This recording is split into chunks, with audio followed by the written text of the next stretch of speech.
The weight loss industry is filled with myths. You'll find pages-long diets, meal replacement plans, supplements, and all kinds of advice that guarantees unrealistic expectations of weight, most without any scientific evidence to back the talk.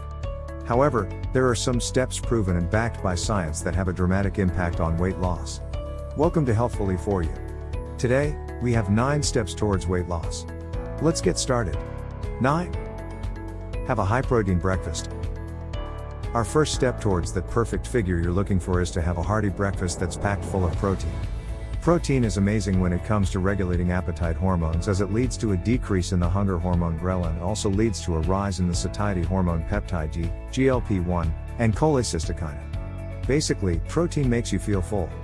Instead of skipping breakfast or starting your day on just a cup of yogurt that will make you hungry again within a couple of hours, this way you can guarantee a full stomach for several hours. High-protein meals include eggs, oats, quinoa porridge, and nut and seed butters. And hey, high-protein diets overall reduce obsessive thoughts about food by a staggering 60%, as well as eating 441 fewer calories per day. No more having the craving to get up at night to snack. 8. Go nuts. The next step to losing weight is going nuts.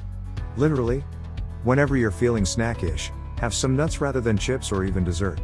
Nuts may be calorically dense, but research has proven that eating 1 ounce of nuts or 2 tablespoons of nut butter every day is associated with less risk of weight gain. 7. Drink a lot of water, especially before meals. This is one myth that's actually completely true. Water is imperative to weight loss. Drinking it leads to boosting your metabolism by 24 to 30% of 1 to 1.5 hours, so it leads to you burning off more calories. It's been proven that those who drink water before meals actually eat fewer calories and lose 44% more weight. So, before meals about half an hour, drink half a liter or 17 ounces of water. 6. Intermittent fasting. There's a reason why intermittent fasting has so much hype around it. Intermittent fasting is an eating pattern that cycles between periods of fasting and eating. Scientists have actually found that intermittent fasting works just as well as continuous calorie restriction does. Intermittent fasting also has a plethora of other benefits. It can lead to lower cholesterol, reduce liver fat, improve blood pressure and glucose control, and increase endurance in addition to improving sleep quality, and provide better motor coordination. 5. Avoid added sugar. This next step involves taking out or cutting back on added sugar. It's scary how much sugar is in nearly everything we buy, even the so-called health foods. What are added sugars? They're sugars that are added during the processing of foods such as sucrose and dextrose. It's in food packages as sweeteners, sugars from syrups, and sugars from concentrated fruit or vegetable juices. Sugar and high fructose corn syrup lead to an increased risk of obesity, type 2 diabetes, and heart disease. Make sure to read the label of a food item to make sure it's not ridiculously loaded up with sugar. 4. Eat less refined carbs. Refined carbs are the enemy of trying to lose weight. They lead to cravings, increased food intake a few hours after consuming them, hunger, and they can spike your blood sugar. Refined carbs include sugar and grains that no longer have all their nutritious and fibrous parts. Examples of this are pasta and white bread. Cutting down on carbs is an instrumental step in weight loss. When your body stops burning carbs for energy, it starts feeding off that stored fat.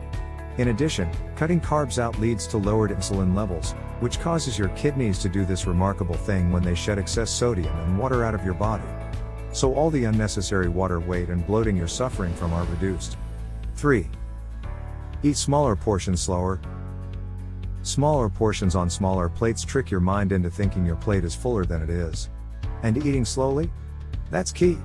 It takes about 20 minutes for your stomach to register that, oh wow, I'm full. So the slower you eat, the better. 2. Exercise 3 to 4 times a week. When it comes to weight loss, it's all the things most of us are afraid to hear. Effective weight loss only works with both diet and exercise. It doesn't have to be anything extreme. Whether you like lifting weights, which burns tons of calories and prevents your metabolism from slowing, or if you just like cardio like running, jogging, or swimming, exercising 3 or 4 times a week is a game changer. So dress to kill by putting on your best workout outfit, listen to some music, and have it. 1. Implement a RefEat day into your week. We've reached our final step of the day, a RefEat day. We know that maintaining a healthier lifestyle and a diet is incredibly challenging. And when your diet demands smaller portions and fewer calories, most people struggle to stick to their diet. In comes your refeed day, which is not to be confused with a cheat day. In the long run, carb refeeding goes a long way in ensuring your diet sticks because it counteracts the negative effects of being in a calorie deficit, such as increased hunger, tiredness, lower hormone levels, and hitting a weight loss plateau, which is when the calories you burn are equal to the calories you eat. A refeed day, unlike a cheat day, involves mindful planning and controlled food intake. Only a moderate calorie intake is advisable, and the type of food is instrumental. Here's the science behind it. When your body reaches an unfamiliar period of calorie deprivation, what happens is your body receives signals to eat more and burn fewer calories. This process is called adaptive thermogenesis. So by doing a refeed day every week or so, you're helping your body's fat burning process. And that's a wrap for the top 9 weight loss steps that are based on science. What did you think of these steps? What are some steps that worked out for you? Let us know in the comments below. If you enjoyed this video, make sure to hit that like button. And if you want to see more videos like this, subscribe to Healthfully For You and turn on notifications. Thanks for watching, and we'll see you next time.